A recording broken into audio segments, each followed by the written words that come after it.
Well, good morning. I just wanted to share one of my unique ideas. An idea that purgatory or Purgatorio is a transmutation of the soul, something that happens within life. Something like St. John of the Cross is the aridity of the soul, something that needs to be fixed. Right? A separation from God rather than a place where we go to suffer. So here is a very short script on,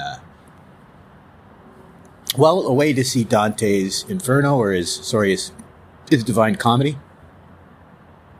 And maybe a way to understand this doctrine of purgatory or purgation. So let me give this a try.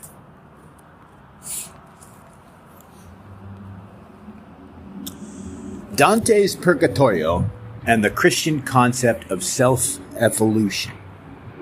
Dante's Purgatorio is often seen as a unique contribution to both literature and theology. Unlike traditional Catholic and Christian concepts of purgatory, which primarily emphasize purgation or purification after death, Dante's version presents a structured, vividly depicted place where souls actively work through their sins and faults, ascending towards spiritual wholeness and union with God. This imaginative portrayal goes beyond the Church's idea of purgatory as a state of separation or cleansing.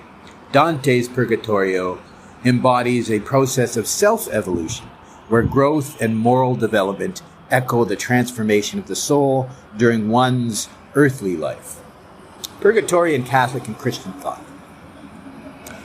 In Catholic tradition, purgatory is understood as a state of purgation, a necessary process of cleansing for those who die in God's grace, but still carry imperfections.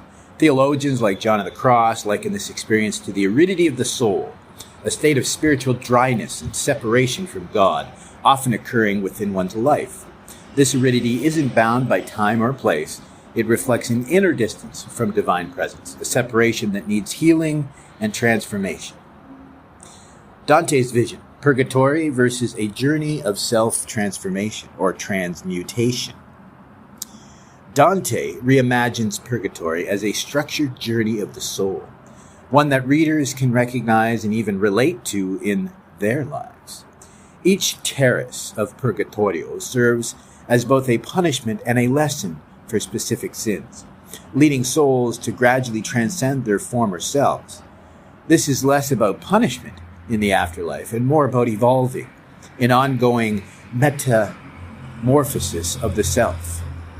This concept aligns with might be considered a form of metempsychosis, a process of transmutation or soul change, akin to the idea of growth in life, where one strives to overcome past flaws and emerge as a better version of oneself. In Purgatorio, the soul's ascent up the mountain represents a progressive journey, one that mirrors human growth. Dante's depiction resembles Hemingway's ideal of being better than your previous self, turning purgatory from a place of passive purification into an active arena of self-overcoming and resilience. The universal appeal of Purgatorio as self-evolution. By framing purgatory as an inner journey rather than a static place, Dante brings an existential dimension to the concept. His Purgatorio resonates as a metaphor for life itself, a universal narrative where each person faces trials, reflects, and gradually sheds limitations. This reading transcends religious boundaries, appealing to the universal human experience of growth through struggle. Seen this way, Purgatorio is not merely an afterlife destination, but a lifelong process of transformation and a roadmap for self-evolution accessible to all. Now, as I said, I personally don't think that these concepts are identical, that Christian and Dante. I don't even think this idea of purgatory is something within the Christian faith. Because if you think about it, where are we going to go?